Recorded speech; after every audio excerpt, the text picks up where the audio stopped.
When I was in Argentina, I grew up. I lived and I was born and lived there for almost 30 years. And so I looked for something to do, and I came across, Argentine tango classes. Oh, okay. I'd been studying ballroom dance and thought that what I really would enjoy would be the tango.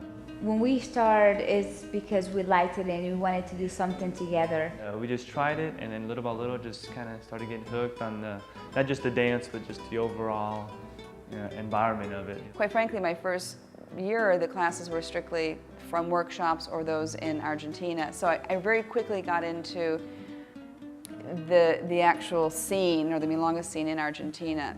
My generation didn't dance tango there because it was the dance that the old people did.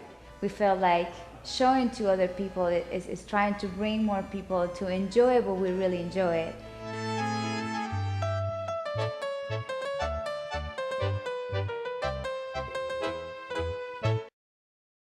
Tango has gone through a very multifaceted evolution. Originally, it was a very low-class dance, so nobody ever did it.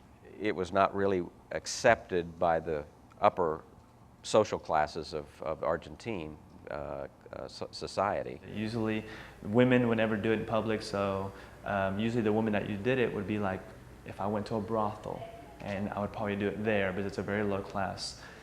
Somewhere, like I believe it was the 1920s or 30s, the dance went to Paris. Rudolph Valentino got a hold of it.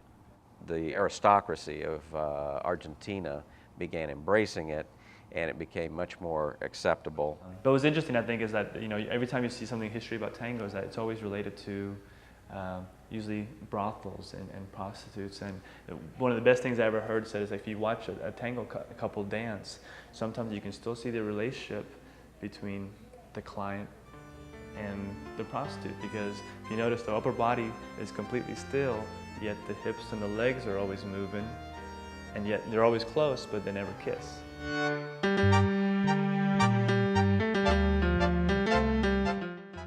The music is different than other kinds of music. It doesn't rely on the heavy bass and drum that we're so used to in most forms of music. You have to tune in a different way and sensitize your body and your movements to a different kind of rhythm. You have such freedom for that period of time, the 3 or 4 minutes that you're dancing each song, and probably in between. So each tanda that you're dancing, it's like a vacation for 10 minutes.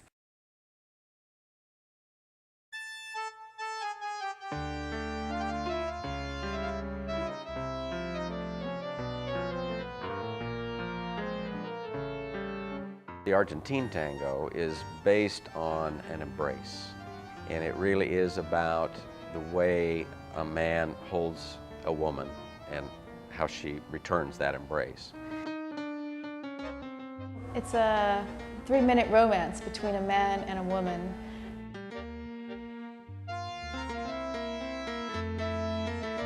Most of the other dances are symmetrical. The partners are doing essentially the same thing, but mirror images of one another.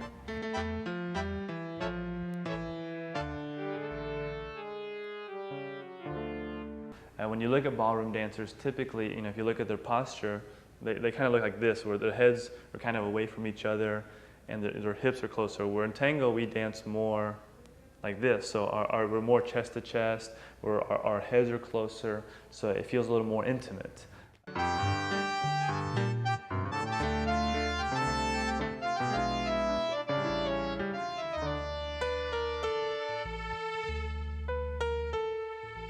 And tango really it's about walking with your partner. We walk 3 directions, forward, side, back, but just all the different ways we can do that, it makes combinations very complex.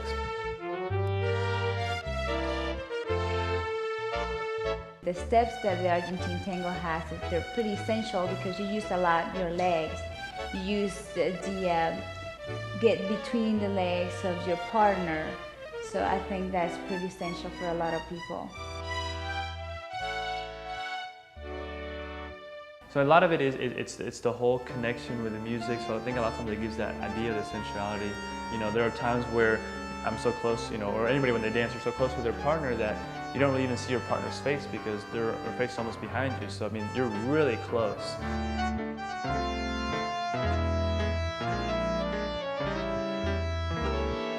We're all looking for that right person in our life. And when we see someone dancing tango, for a minute, we feel that we have found that.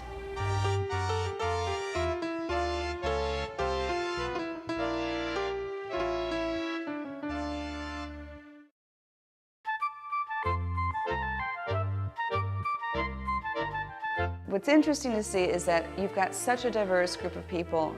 Age, education, socioeconomic positions in life are so different, yet they have this commonality.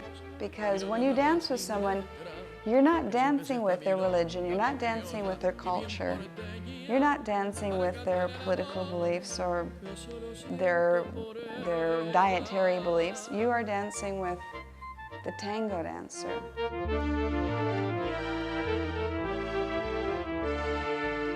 There's something special about being in the tango community.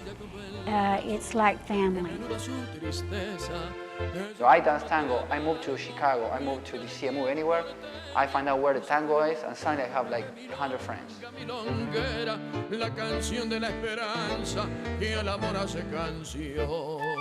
This is something that also has a very social aspect to it, and you can choose to involve yourself socially in it as much as you feel comfortable. Para cantarle al amor, no hay que mirar las estrellas, hay que ser hombre de honor, y lo demás no interesa, que termina la milonga bien criolla y bien porteña.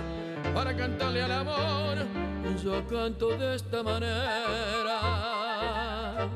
The great thing about this dance is no matter where you go in the world, a lot of the way you follow and lead are very similar. So my wife and I could go to Paris tomorrow and I could ask a complete stranger to dance and we could communicate on the dance level. Que me anuda su tristeza, ella como el mate amargo, bien criolla y bien porteña, y ese acorde de la guitarra que milonga, milonguera, la canción de la... What I find in talking to the people that the common theme is they say, well, tango's changed my life. I don't know what I would have done without tango, or what was I doing before tango, because tango became such a large and wonderful part of their life that they couldn't imagine not having it. And when I started dancing, it was like this world opened to me, like, man, this is great, you know? It's so exciting.